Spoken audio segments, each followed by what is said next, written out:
भोपाल की ट्रैफिक व्यवस्था कैसे बेहतर हो, कैसे चुस्त दुरुस्त हो, इसको लेकर लगातार हर 15 दिन में भोपाल कलेक्टर, भोपाल के पुलिस कमिश्नर और सभी ट्रैफिक के एसीपी के साथ और अन्य विभाग के अधिकारियों के साथ बैठक होती है। आज ये बैठक हमारी कंट्रोल रूम में संपन्न हुई है। बैठक में पिछले दिनों ई रिक्शा को लेकर भी चिंता व्यक्त की गई थी कि ई रिक्शा को लेकर भी कोई पॉलिसी बनना चाहिए। ई रिक्शा चलें, ग्रीनरी को बढ़ावा देने का काम सरकार कर रही है, पर कई बार ई रिक्शा अस्त व्यस्त तरीके से, गलत तरीके से चौराहे तिराहों पे खड़े हो जाते हैं। कई बार ई रिक्शा नाबालिग बच्चे भी चला रहे हैं। कई बार ई रिक्शे के अंदर जो जानकारी आ रही है उसमें स्कूल के छोटे छोटे बच्चों को भी बिठाला जा रहा है और उससे कहीं ना कहीं शहर भोपाल में कहीं बड़ी घटना दुर्घटना ना हो, इसके लिए सभी अधिकारियों ने चिंता भी व्यक्त की थी और संबंधित अधिकारियों की कलेक्टर भोपाल ने एक टीम बनाई थी और उसके लिए एक पॉलिसी बनाने का कहा था और वो पॉलिसी बनकर तैयार हो गई है और आज शायद उसको अधिकारी लोग जारी भी करेंगे। मुझे लगता है ई रिक्शा बेहतर चले और उसके लिए प्रमुख मार्गों के ऊपर ही चले, क्योंकि कई बार कॉलोनियों से मुख्य सड़क तक का काम अगर ई रिक्शा करेंगे तो मैं समझता हूं कि कॉलोनी में रहने वाले जनता को भी इसका लाभ होगा।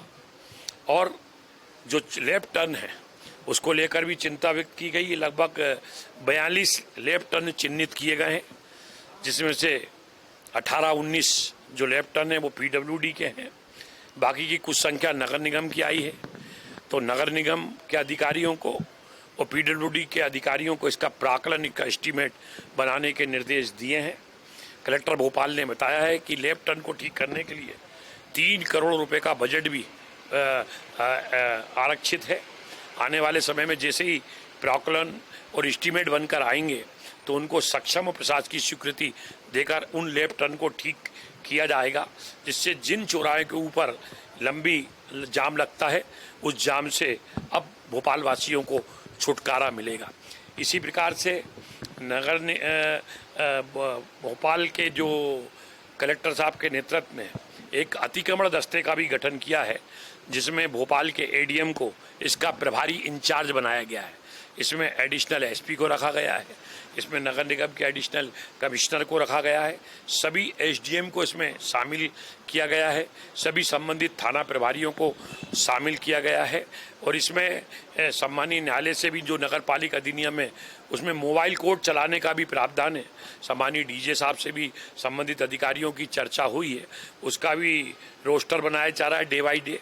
तो मोबाइल कोर्ट भी चलेगी, जिससे कई बार कानून का जहाँ पे वायलेंस होता है उसको देखने का काम मोबाइल कोर्ट करेंगे, सम्मानीय मजिस्ट्रेट करेंगे।